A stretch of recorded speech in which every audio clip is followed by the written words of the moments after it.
नमस्कार दर्शकबिन, यहाँहरूलाई हार्दिक स्वागत गर्न चाहन्छु। म नवराज थानुक। आजको न्यूज एन्ड भ्यूजमा हामी नेपालको सुरक्षा क्षेत्र अत्यन्तै फितलो जस्तो देखिन्छ।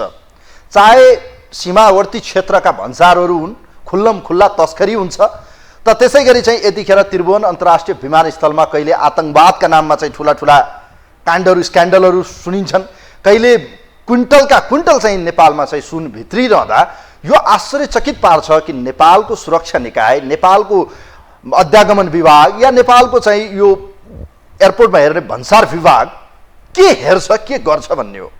हेर्दा हेर्दै हात्ती छिरेको पत्तो नपाउने यो देशको चाहिँ एयरपोर्ट बनेको छ। आज हेर्नुहोस्, सहजै रूपमा कति सम्भव बन्यो होला, कसरी सम्भव बन्यो होला, यो आश्चर्यचकित पार्ने किसिमका चाहिँ घटनाहरू आउँछन् यो नेपालमा। हेर्नुहोस्, भले यसका पछाडि यसका अन्य पाटाहरूमा समेत हामी सवाल गर्नेछौँ। खास गरी यत्रो मात्रामा करिब 155 किलो भनिएको छ यो जुन सुन, यो सुन कसरी आयो, कसले पठायो, कसरी ल्याइयो, यसका अन्तर्यका कैयन प्रश्नहरू छन्। तर नेपालको त्रिभुवन अन्तर्राष्ट्रिय विमानस्थल या एयरपोर्टमा एउटा जाबो भनौँ न श्रम गर्न गएको व्यक्तिले ल्याएको मोबाइल र लगाएका औँठी सुनहरूको चाहिँ रेकी गर्ने यो देशका प्रहरी र अध्यागमन या भन्सारका कर्मचारीहरूले चाहिँ बसे खाना दिन्न रुवाएर हैरान पार्छन्। र कयौँ पटक हामीले देखेका छौँ कि एयरपोर्टमा रहेका चाहिँ भन्सारका कर्मचारीले चाहिँ अनावश्यक रूपमा दुःख दिने र भनौँ हजारौँ रुपियाँ चाहिँ असुल गरेका देखिन्छन्। तर यत्रो यो मात्रामा करिब 150 किलो भन्दा बढी देखिएको छ। करिब 100 क्विन्टल त अब यो देखिएको छ भने 100 केजी, 1 क्विन्टल भन्दा बढी त यो सुन बरामद नै गरेको छ राजस्व अनुसन्धान विभागले। त यति मात्रामा चाहिँ सुन आउँदा समेत नदेख्ने यो देशको भन्सार कार्यालय, यो देशको चाहिँ भन्सार विभाग भन्नुहोस् या यो देशका चाहिँ प्रहरी या अध्यागमनहरूमा चाहिँ के चाहिँ बाँकी राखेर यिनले हेर्नुहोस्, हेर्दा हेर्दै हात्ती छिरेको पत्तो नपाउने यो देशका ब्युरोक्रेटहरू या प्रहरीहरूले सानातिना झिना मसिना चाहिँ कर्मचारी भनौँ सर्वसाधारण नाङ्गे झार पारेर तिनको चाहिँ डिक्टेटर देखाउने जुन हुन्छ, इन्डिकेटर देखाउने त्यो चाहिँ मेसिन, त्यो थोत्रो मेसिन हो कि त्यो नाप जाँचै नगर्ने मेसिन हो कि या मिलीभगत हो, यो भने आश्चर्यचकित छ। हेर्नुहोस्, तर आज हामी कुराकानी गर्नेछौँ यतिखेर त्रिभुवन अन्तर्राष्ट्रिय विमानस्थलबाट छिरेको यो 22औं पटक छिरेको भनिएको छ। हेर्नुहोस्, योभन्दा पहिले 22 पटक यो देशमा यस्तै गरी चाहिँ सुन तस्करी भइसकेको तथ्याङ्क देखाइएको छ अहिले प्रहरीले। त यो बीचमा चाहिँ कैयन व्यक्तिहरू पक्राउ पर्ने तर ठुला माछा कहिल्यै पक्राउ नपर्ने, अर्थात् यो देशका चाहिँ ठुला ठुला व्यापारी, ठुला ठुला नेताहरूको सेटिङ भएको देखिन्छ। कसको हो यो सुन, कसले ल्यायो, कसरी ल्यायो, यसको कुनै अनुसन्धान अझै हुन सकेको छैन। हेर्नुहोस्, अहिले जुन विषय बाहिर आएको छ, करिब 100 किलो सुन नेपालको त्रिभुवन अन्तर्राष्ट्रिय विमानस्थलमा कसरी आइपुग्यो, यसका पछाडि जानुपर्ने छ यो हङकङतिर। हङकङबाट करिब भनौँ न केही दिन पहिले यसलाई पठाइएको देखिन्छ। त नेपालको चाहिँ अन्तर्राष्ट्रिय विमानस्थल त खत्तमै छ ल मान्यो, तर विदेशका एयरपोर्ट र त्यहाँको भन्सार कार्यालय त खतरा मानिन्छ त। तर यत्रो मात्रामा सुन हङकङको एयरपोर्टबाट कसरी छिर्यो, कसरी त्यो प्लेनमा हालियो, के नेपालमा मात्रै त्यो सेटिङ थियो या हङकङमा पनि त्यो सेटिङ गरिएको थियो? यो प्रश्नको जवाब सायद नेपालका प्रहरीसँग पनि छैन, नेपालका भन्सार विभागको या त यताको भन्सार र त्यताको भन्सार दुवै मिलेको हुनुपर्छ, हङकङ र नेपालका।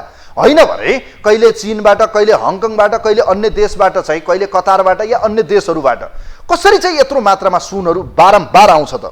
के नेपालको एयरपोर्ट मात्रै गलत हो, नेपालका प्रहरीको मात्रै दोष हो? ल मानिलिउँ एकछिनका लागि नेपालको चाहिँ चेक जाँच फितलो थियो होला, नेपालमा चाहिँ बरामद गरियो या कैयौँ पटक फुत्त छिरे, तर 100 किलो सुन हङकङको एयरपोर्टबाट कसरी छिराइयो, कुन सेटिङको आधारमा छिराइयो, कसको चाहिँ मिलीभगत? त्यो सामान्य मान्छेले सेटिङ गरेर हुन्छ या त भन्नु पर्यो त्यहाँ कर तिरेको छ, सबै लिगल हो? यदि त्यहाँबाट लिगल हो भने नेपालमा चाहिँ कसरी इलिगल भयो त?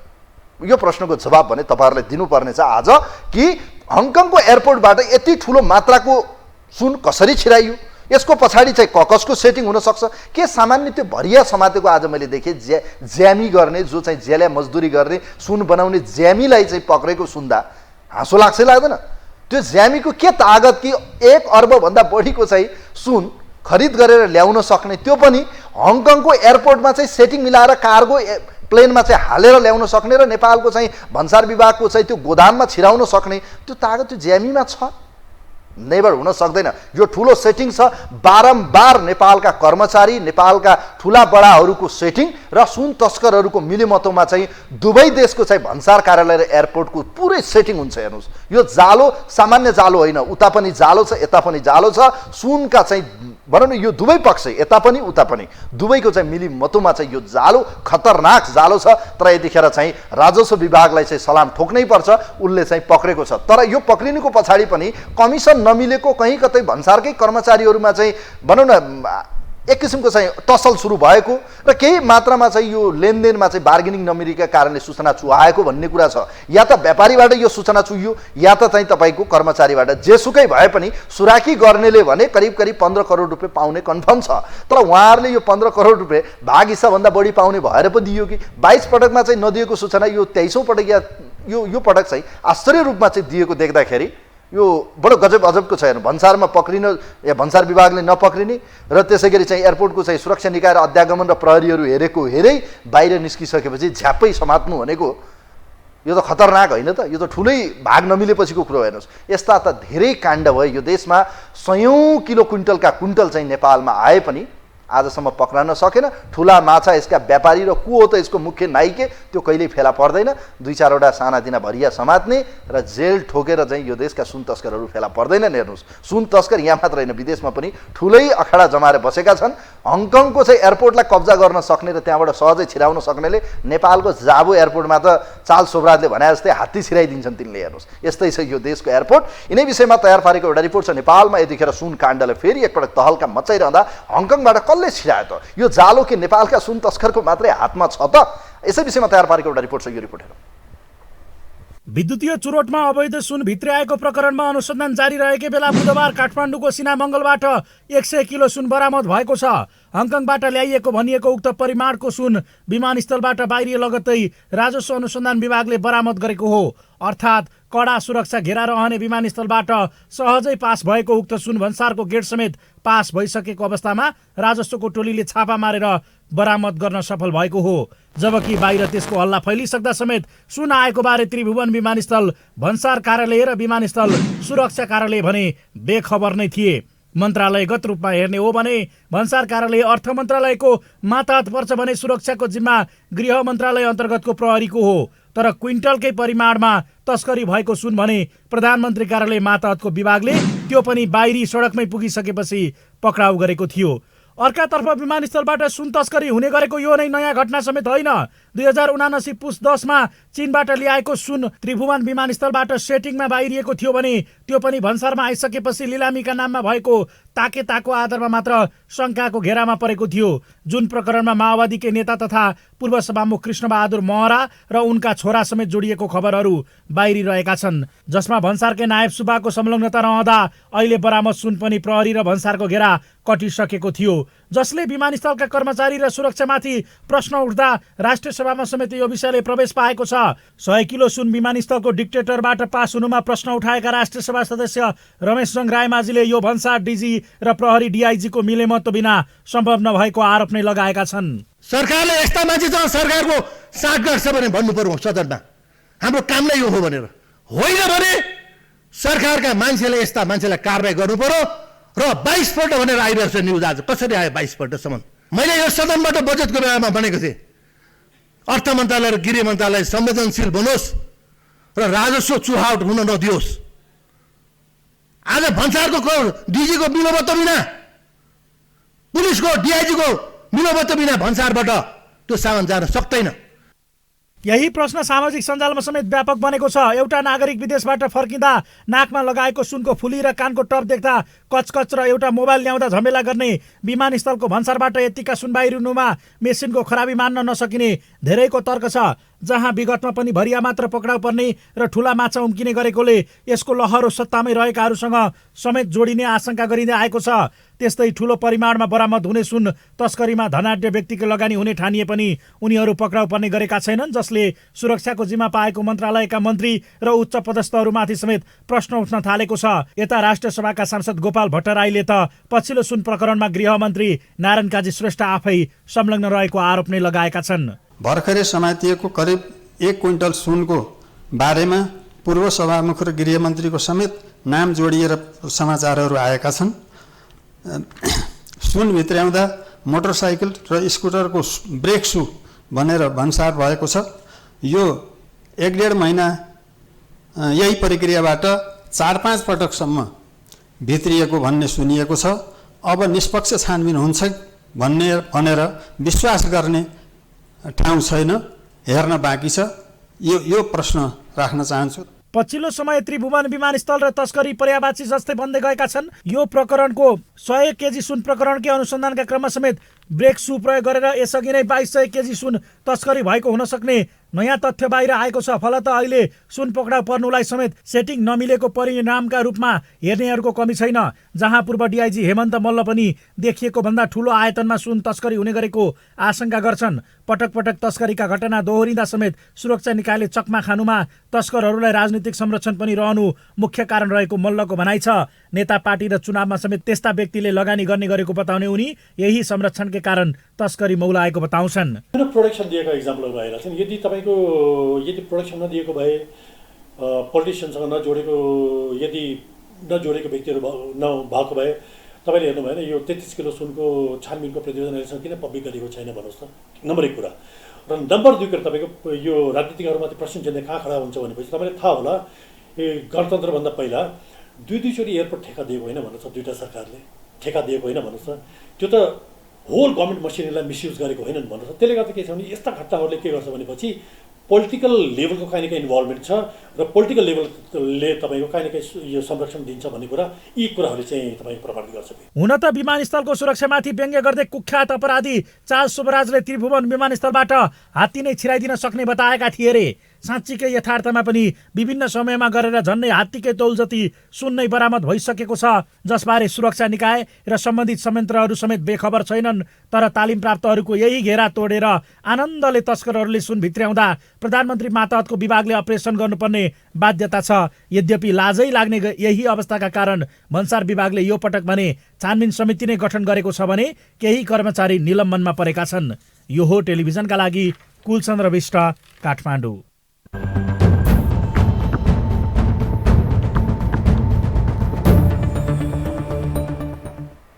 दर्शकवृन्द, यो सुन प्रकरण जब बाहिर आयो त्यसपछि भने कैयन प्रश्नहरू उठेका छन्। खास गरी त्रिभुवन अन्तर्राष्ट्रिय विमानस्थलको सुरक्षालाई लिएर अध्यागमनका कर्मचारी र सुरक्षा निकाय, त्यहाँको चेक जाँच र त्यहाँको प्रणाली, त्यहाँका प्रविधि र भन्सारका कर्मचारीको चाहिँ इमान्दारिता र तिनको सेटिङमाथि प्रश्न खडा भएको छ।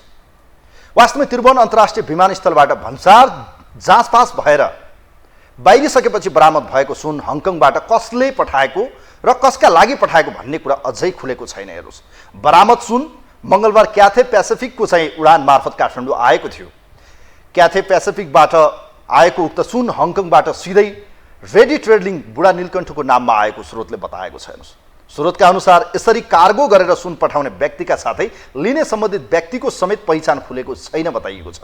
बुधबार हङकङ हुँदै आएको करिब 100 केजी सुन त्रिभुवन अन्तर्राष्ट्रिय विमानस्थल भन्सारबाट जाँचपास भइसकेर ट्याक्सीमा लाँदै गरेको अवस्थामा राजस्व अनुसन्धान विभागले बरामद गरेको थियो। हङकङबाट नै सिधै रेडी ट्रेड लिङ्क बुढा नीलकण्ठको नाममा कार्गो आएको देखिन्छ। विमानस्थल स्रोत भन्छ हालसम्म कसले पठाएको र कसका लागि पठाएको भन्ने कुरा खुलेको छैन। हङकङमा पनि उक्त परिणामको सुन कहाँबाट र कसले कसरी आयो भन्ने बारे हालसम्म खुलेको छैन बताइएको छ। मोटरसाइकल र स्कुटरको चाहिँ ब्रेक सुभित्र लुकाएर ल्याइएको सुन राजस्व अनुसन्धान विभागको टोलीले बरामद भएको सुन करिब 150 केजी भनिएको छ, जुन नापजाँचमा देखिन्छ। सब यसमा सुन हेर्न बाँकी छ। सुनको परिणाम यकिन भइसकेको छैन, अझै यसको थप निकाल्न बाँकी छ। सुनको यकिन परिणाम थाहा पाउन विभागले सुन जोख्न राष्ट्र ब्याङ्क पठाएको छ। थप यसको जुन 155 केजी छ यसमा चाहिँ हेर्न बाँकी छ। बरामदको सुन तौल ब्रेक सुसहित चाहिँ जोग्दा 155 केजी देखिन्छ। राजस्व अनुसन्धान विभागले बरामद गरेको सुन सहितका चाहिँ स्कुटरका ब्रेक सुको चाहिँ तौल नेपाल राष्ट्र ब्याङ्कले टक्सार विभागले चाहिँ जोखेको। राष्ट्र ब्याङ्कले ती ब्रेक सु जोग्दा कुल तौल 155 केजी देखेको छ। राजस्व अनुसन्धान विभाग स्रोतले बताएअनुसार राजस्व अनुसन्धान विभागले विमानस्थलमा थप सुन भएको आशंका गरेको छ। अझै त्यो गोदाम छड्के गर्दैछ। त्यसै गरी बालुवाटारमा रहेको चिनिया जो चाहिँ यो तस्करहरूको चाहिँ गोदाम मानिएको छ त्यहाँ पनि अनुसन्धान गरेको छ। विभागका अनुसार अनुसन्धानका लागि चाहिँ विमानस्थलमा विशेष टोली निरन्तर खटाएका छन् भने यस प्रकरणमा करिब 7 जना, एक चिनियासहित 7 जना पक्राउ परेका छन्। पक्राउ परेकाहरूको हकमा भने आज अदालतमा, विशेष अदालतमा 10 दिनको थुनामा राख्न अनुसन्धान गर्नका निम्ति म्याद थप भइसकेको छ। हेर्न बाँकी छ अब यो मुद्दालाई कसरी किनारा लगाउँछ राजस्व अनुसन्धान विभागले मात्रै सक्छ या यसमा प्रहरीलाई पनि इन्भल्भ गराउनु पर्ने हो, त्यो भने हेर्न बाँकी छ। तर यतिखेर प्रश्न उठेको छ नेपालको एयरपोर्ट पछिल्लो समय तातोपानी नाका या भनौँ भारतसँग जोडिएका कैयौँ सीमावर्ती क्षेत्रहरूबाट विभिन्न नाका भएर चाहिँ नेपालमा आउँथ्यो सुन। हेर्नुहोस्, भरियाहरू पक्रिने, साना मसिनाहरू समाउने र तिनैलाई देखाइन्थ्यो। कहिले 33.5 किलो सुन, गोरेकाण्ड भयो, एकजना मान्छेको हत्या पनि भयो। हेर्नुहोस्, यो देशमा चाहिँ कहिले 9 किलो, पछिल्लो समय महरा छोरा र बुवाको नाम जोडिएको छ। यो देशमा काण्डहरू ठुला ठुला हुन्छन् तर ठुला मान्छेहरू, यसका मूल मान्छेहरू, नायकीहरू कहिल्यै पक्राउ पर्दैनन्। सुनको परिणामहरू सेटिङ नमिलेपछि, कहीँ कतै भागभण्डा नमिलेपछि या भाग कम परेपछि सूचना लिक गरिन्छ। किनभने सूचना दिनेलाई चाहिँ सरकारले राजस्व मार्फत, अर्थ मन्त्रालय मार्फत सिधै ब्याङ्कमा चाहिँ उसको खातामा 15% चाहिँ सुराकी दिनेलाई जान्छ। अर्थात् उसले पाउने भनेको अहिले यो प्रकरणमा हेर्ने भने करिब 10 देखि 12, 12 देखि 15 करोड रुपियाँ उसले पाउँछ। यति ठुलो मोटो रकम भन्सारको या कुनै कर्मचारीले चित्त बुझेन, उसले सूचना दियो, ल मजाले मिल्यो। यत्रो 22 चोटिसम्म चाहिँ यो तस्कर हुँदासम्म चाहिँ नभन्ने, अहिले चाहिँ हिसाब किताब मिलेन। कसको चाहिँ हिसाब किताब मिलेन बुझ्न सकिन्न, चाहे नेताको होस् चाहे कसको मिलेन। अब तर भन्सारका कर्मचारी र चाहिँ अध्यागमन र प्रहरीमाथि यतिखेर प्रश्न खडा भएको छ कि नेपालको चाहिँ अध्यागमन या भनौँ नेपालको एयरपोर्ट त्रिभुवन अन्तर्राष्ट्रिय विमानस्थलमा हाकाहाकी खुल्लम खुल्ला यो देशमा चाहिँ जे पनि पास गर्न सक्छन्। हेर्नुहोस्, यिनले गोला बारुददेखि बम बारुददेखि लिएर सबै गरिरहेका छन्। कहिले चाहिँ चरेसका नाममा हामीले देखिरहेका ड्रग्सहरू देखिरहेका छौँ। अहिले चाहिँ यो सुन आएको छ, यस्ता त कैयौँ काण्डहरू भए तर सुन मात्रामा चाहिँ देखिने, कहिले हल्ला सुनिने, कहिले पक्राउ पर्ने, तर यसका मुख्य नायकी या व्यापारीहरू कहिल्यै फेला नपर्ने।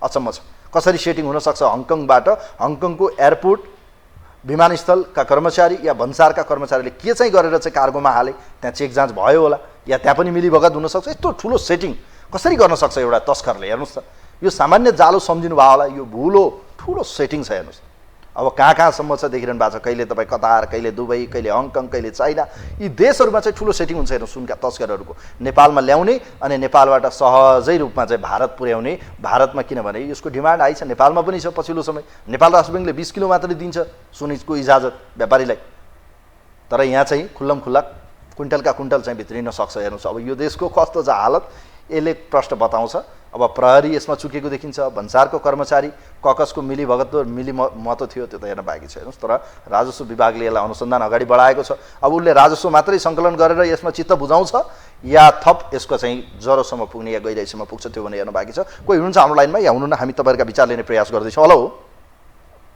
तपाईँहरूका टेलिफोन लिने प्रयास गर्दैछौँ। यतिखेर सुन तस्करको विषयमा लिएर विभिन्न विषयहरू बाहिर आएका छन्। खास गरी यतिखेर भन्सार विभागबाट चाहिँ जसरी सुन बाहिर आयो, त्यो बाहिर आइसकेपछि गोदाममा रह्यो, गोदामबाट जाँच पास भइसकेपछि बाहिर ल्याइयो, बाहिर आइसकेपछि सिना मङ्गलमा चाहिँ कसको सुराकी दिनेले सुराकी दियो, प्रहरीले या भनौँ अनुसन्धान जो चाहिँ राष्ट्रिय यो अनुसन्धान विभाग छ यसले चाहिँ सुरु गरेको छ। र अब यो हेर्न बाँकी छ राजस्व विभागले कसरी यसलाई चाहिँ टुङ्ग्याउँछ। अब यतिखेर सबैको ध्यान राजस्व विभागतिर छ। तर यसमा चाहिँ नाम जोडिएका एकजना सुन व्यापारी दिपक मल्होत्राको नाम आएको छ। ती राजनीतिक पृष्ठभूमिबाट बडो संरक्षित मानिन्छन्।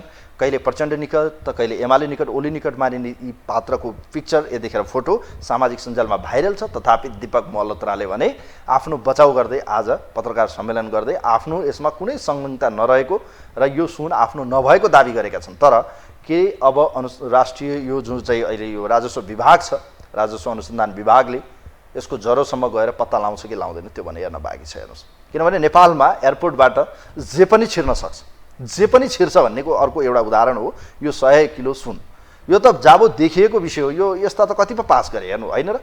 यसमा फेरि के सामान्य एउटा कर्मचारीको मात्रै त्यत्रो तागत, एउटा जाबो त्यो तस्करको यत्रो सेटिङ हुनसक्छ? कति ठुलो सेटिङ होला, कहाँसम्म मिलाएको होला? प्रश्न आज कससँग सोझिन्छ त सहजै अनुमान गर्न सकिन्छ। भाग मिल्दासम्म सब ठिक, भाग नमिलेपछि यो कुराहरू बाहिर आयो। त अब यसमा चाहिँ या व्यापारीहरूको बिचको टसल या भनौँ यो तस्करहरूको बिचकै चाहिँ ग्रुपमा चाहिँ कुराकानी मिलेन या भनौँ भन्सारकै कर्मचारीमा चाहिँ टसल सुरु भयो। कसले सूचना लिक गर्यो? अब उहाँहरूले को खातामा आएपछि थाहा होला सूचना दिने या भनौँ यसको सुराकी गर्ने को अब त्यो त अब उहाँहरूको गोप्य हुन्छ। तर जे भयो राम्रै भयो, तर यसले एउटा चित्र चाहिँ क्लियर देखाएको छ।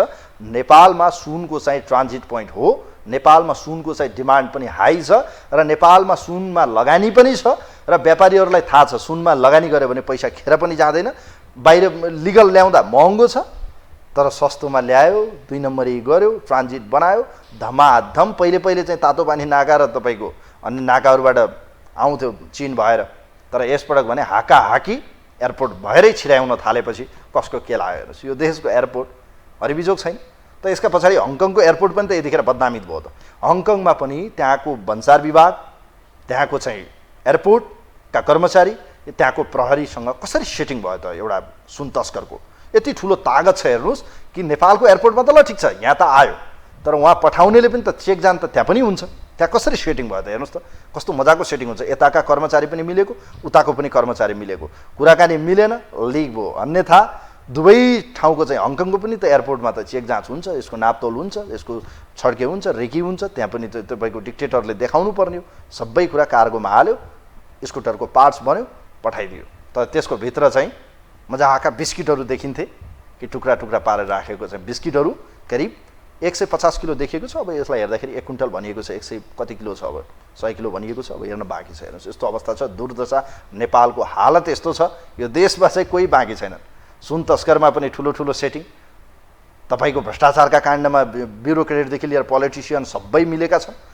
यो देशका ठुला ठुला निर्माण कम्पनीहरूको चाहिँ भ्रष्टाचारमा ठुला ठुला देखिन्छन्। हरेक काण्डमा चाहिँ भ्रष्टाचार। देश त खोक्रो भइसक्यो नि, देख्दा मात्रै हामीलाई लाग्छ कि ओहो यो देशमा के नछ, केही छैन, सक्यो, सबै खतम पारिसक्यो। भित्रभित्र हेर्दाखेरि यो देशमा चाहिँ सबै कुराको चाहिँ अब योभन्दा बढी परिणाम के हुन्छ? त्यसकारण चाहिँ पछिल्लो समय तपाईँहरूलाई थाहा होला कि अहिलेको त्रिभुवन अन्तर्राष्ट्रिय विमानस्थलमा नेपालदेखि भारतको उडानमा भारतीय सुरक्षा राख्नुको कारण के हो त? नेपालप्रति विश्वास छैन। एयरपोर्ट कति लज्जित बनाउने काम छ। कहिले त्यहाँ चाहिँ बम राखिदिएको छ भनेको छ, मान्छे तर्सिया छ, कहिले आतङ्कवादीका नाममा हुलदज्जा भएको छ, कहिले दौडादौड सुरु भएको छ। यो एयरपोर्ट त्रिभुवन अन्तर्राष्ट्रिय विमानस्थलमा कर्मचारीको राजनीति छ। ती देख्ने भनेको चिटिक्क पार्ने कार्पेट लाउन मात्रै हुन्, तिनले सुरक्षा गर्दैनन्। सुरक्षा गर्ने पनि कसलाई भने मजदुरहरू जो विदेश जान्छन् बिचराहरू, एक प्याकेट चाउचाउ लग्छन्, अलिकति चाहिँ सामान लग्छन्, खानालाई औषधि लग्छन्, तिनको चाहिँ नाङ्गै झार पारेर नाङ्गै पारेर चाहिँ तिनलाई। तर अहिले चाहिँ यो अहिले परिस्थिति हेर्ने हो भने यो ठुला ठुला काण्डहरू मचाउनेहरू कार्गोमा हात्ती छिराए पनि त्यो थाहा नपाउने छन्। यो कस्तो होला, यिनको चेक जाँच कस्तो छ सिस्टम? योभन्दा बढी केही भनिरहनु परेन। हेर्नुहोस् यो देशको विडम्बना यही छ। आजलाई कार्यक्रम यही बिट मार्छु, किनभने तपाईँहरूको कलको अपेक्षा गरेको थिएँ तर कल आएन। खै ठिक छ, केही प्राविधिक मिस्टेक या तपाईँहरूले इच्छा जाहेर गर्नु भएन। नेपालमा पछिल्लो समय ठुला ठुला काण्डहरूमध्ये यतिखेर सुन तस्करको चाहिँ ठुलो जालो आएको छ।